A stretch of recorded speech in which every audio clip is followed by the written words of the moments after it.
O meu abraço aos meus amigos e às minhas amigas em mais um Radar Econômico. Hoje estamos no dia 15 de agosto do ano 2024, uma celebração da Assunção de Maria, um dos dogmas mais importantes da fé católica. Neste dia, celebramos a crença de que a Virgem Maria, após a sua vida terrena, foi de corpo e alma levada aos céus. É importante destacar que não celebramos o nascimento ou falecimento de um santo específico deste dia, mas sim um mistério central da fé católica. A Assunção de Maria não é um evento histórico com data e local de nascimento e falecimento, como o dos outros santos, mas sim um dogma de fé revelado por Deus. Maria, a nossa bênção.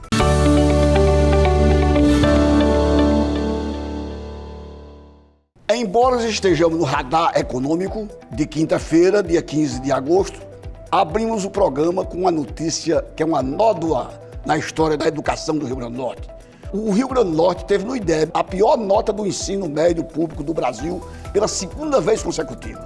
O estado do Rio Grande do Norte segue com a pior rede pública de todo o país para o ensino médio. É o que aponta o Índice de Desenvolvimento da Educação Básica, o IDEB, em 2023, divulgado nesta quarta-feira, ontem, pelo Ministério da Educação. O estado teve um aumento de 4 décimos no índice em comparação com 2021 e voltou ao mesmo patamar de 2019, com 3,2% de média. A média do Brasil ficou em índice de 4,1%.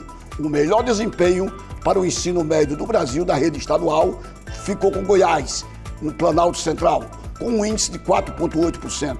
Na região Nordeste, Pernambuco e Ceará lideram os melhores índices, respectivamente com 4,5% e 4,4%, respectivamente.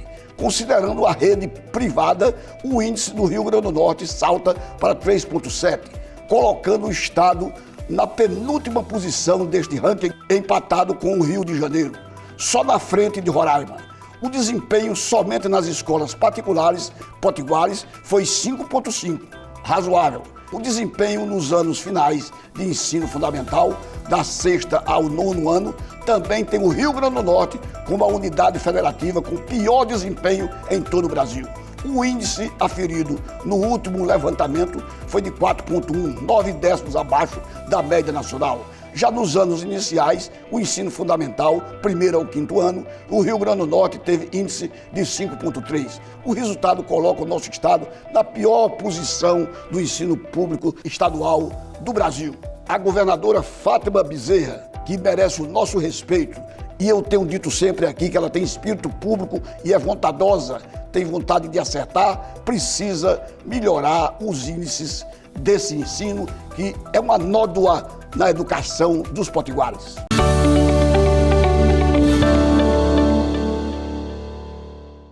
Não poderia deixar de passar o programa de hoje sem falar em Delfim Neto, que foi ministro da Fazenda, o mais poderoso da história republicana. Antônio Delfim Neto, que morreu na última segunda-feira, dia 12, em São Paulo, era um imigrante italiano que fugiu de 8 fazendas de café e trabalhou no calçamento das ruas de São Paulo, no século XIX. Chegou ao poder em 1967, aos 38 anos de idade. Pouco conhecido como o sotaque cambuci, solteiro, gordo e vesgo. Vestia-se de preto e de camisas brancas. Fantasia de viúva, dizia ele. Delfim Neto foi ministro da Fazenda, depois ministro da Agricultura, nos governos do regime militar e construiu em torno de si admiradores e também inimigos. Mas cabe a ele que usou a expressão, abre aspas, milagre brasileiro, fecha aspas. Na época da Revolução, parcela importante do desenvolvimento econômico do país no regime militar. Faleceu aos 96 anos de idade em São Paulo. Delfim Neto foi um nome que ficará gravado na galeria também daqueles que passaram pelo Ministério da Fazenda nos governos militares e do Brasil. Delfim Neto chegou a ser presidente da Caixa Econômica Estadual de São Paulo e responsável pelo Conselho de Curadores e, posteriormente, chegou a ser embaixador do Brasil em alguns países. Antônio Delfim Neto, um nome que vai ficar na história.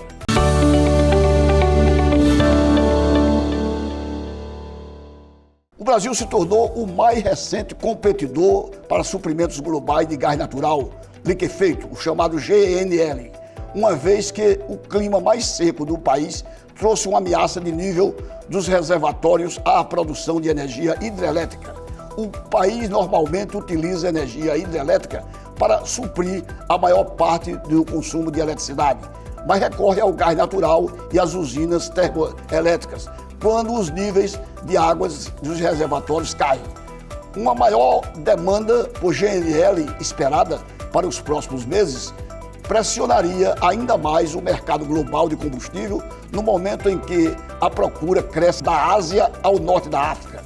Fornecedores de energia, incluindo a Petrobras, buscam encomendar 6 carregamentos de GNL para entrega em setembro próximo, de acordo com os traders com conhecimento direto das informações ouvidas pela Bloomberg News, uma agência de notícia. Embora a situação não seja tão crítica quanto em 2021, quando uma seca deveria forçar o Brasil a comprar volumes recorde de GNL, as compras coincidiriam com a forte demanda da Ásia em meio a um verão quente no hemisfério norte. Em outros lugares, o Egito, lá na África, começou a importar o combustível e as necessidades da Europa aumentaram cada vez mais após a interrupção da maioria dos fluxos de gasodutos da Rússia por causa da guerra com a Ucrânia. O aumento da geração de energia e gás no Brasil terá um impacto direto sobre os consumidores e as indústrias, com o aumento das contas de eletricidade para compensar o uso mais intenso nas usinas termoelétricas. Devido à piora da hidrologia, vemos necessidade de maior geração de gás no Brasil nos próximos meses. E essa expressão, quem disse foi o Javier Toro, gerente sênior de pesquisas do World Mackenzie. O norte vai enfrentar uma seca e os níveis de reservatórios hidrelétricos estão diminuindo em todo o país. A Agência Nacional de Águas e Saneamento, a ANA, informou em 31 de julho que 2 das bacias amazônicas apresentavam níveis de águas criticamente baixos após chuvas abaixo da média durante a estação chuvosa deste ano.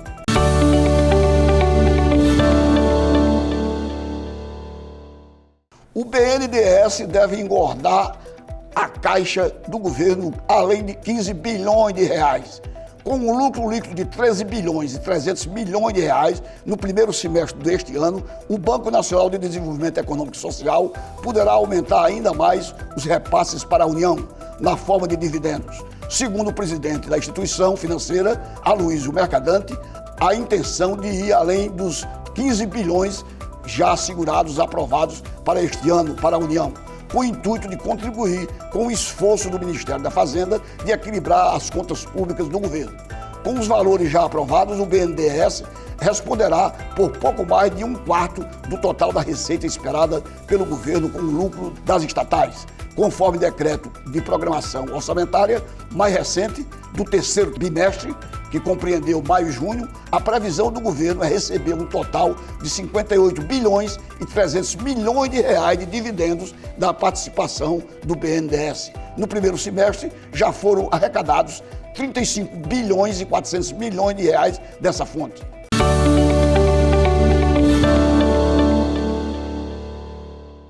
No mês de julho passado deste ano, um total de 100 mil novos sistemas de energia solar fotovoltaica foram instalados em telhados fechados e pequenos terrenos no Brasil.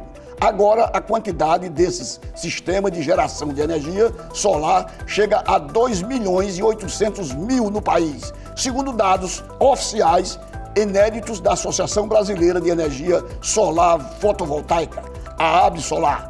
De acordo com a entidade, foram investidos 3 bilhões e 900 milhões de reais para a criação desses sistemas em apenas um mês.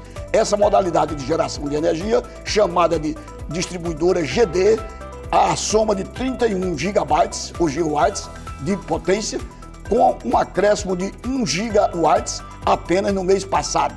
Além das residências, esses sistemas estão instalados também em comércios, indústrias, propriedades rurais e prédios públicos. A quantidade de sistemas instalados em julho é recorde para o ano, segundo dados detalhados pela Absolar. A energia solar fotovoltaica já está presente em 5.550 dos 5.570 municípios brasileiros. é uma expressão fotovoltaica para o Brasil que começou a desenvolver esse tipo de energia há pouco mais de uma década. Portanto, e o Rio Grande do Norte, que fica praticamente na esquina do nosso continente, é um dos estados privilegiados com a energia fotovoltaica.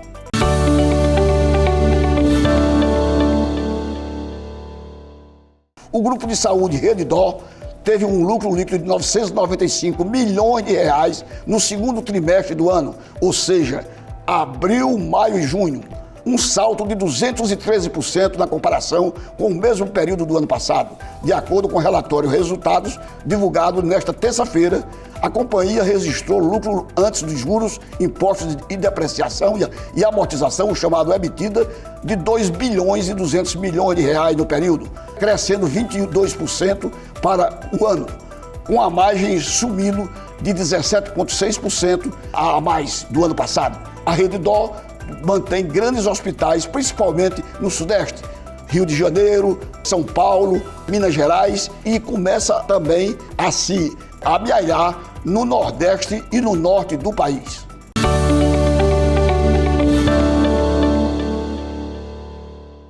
As transações realizadas via Pix movimentaram 7 bilhões e 100 mil reais no Rio Grande do Norte no primeiro semestre. As transações realizadas pelo Pix já superam as compras em crédito e débito juntas no Rio Grande do Norte.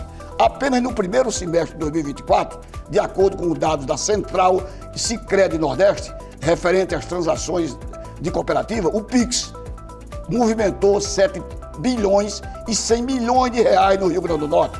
O valor é superior aos 1 bilhão e 600 milhões de reais registrados nas transações na modalidade de débito e aos 39 milhões de reais de funcionalidade múltipla referente a cartões de crédito com função de débito e crédito.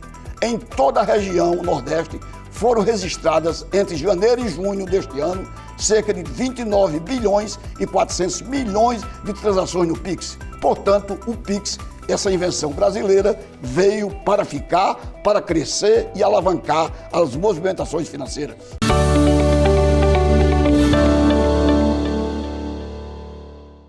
O volume de vendas do comércio varejista do Brasil interrompeu uma sequência de 5 meses seguidos de alta e caiu 1% em junho passado, ante maio, conforme dados de pesquisa mensal do comércio PMC, divulgada nesta quarta-feira, dia 14, pelo Instituto Brasileiro de Geografia e Estatística, o IBGE. As vendas mais fracas nos segmentos de hipermercado e supermercados puxaram o desempenho para baixo. No primeiro semestre de 2024, o varejo acumulou uma alta de 5,2% em relação ao mesmo período de 2023, abaixo do acumulado até maio, que era 5,5%. Já a média móvel trimestral variou 0,2% no bimestre encerrado em junho, enquanto o acumulado nos últimos 12 meses ficou em 3,6% de aumento, no 21º mês seguido de indicador positivo. O dado de junho veio pior que as projeções do consenso, mas mesmo assim o comércio lentamente ainda reage. Obrigado e até o próximo Radar Econômico, com o meu abraço aos meus amigos e às minhas amigas.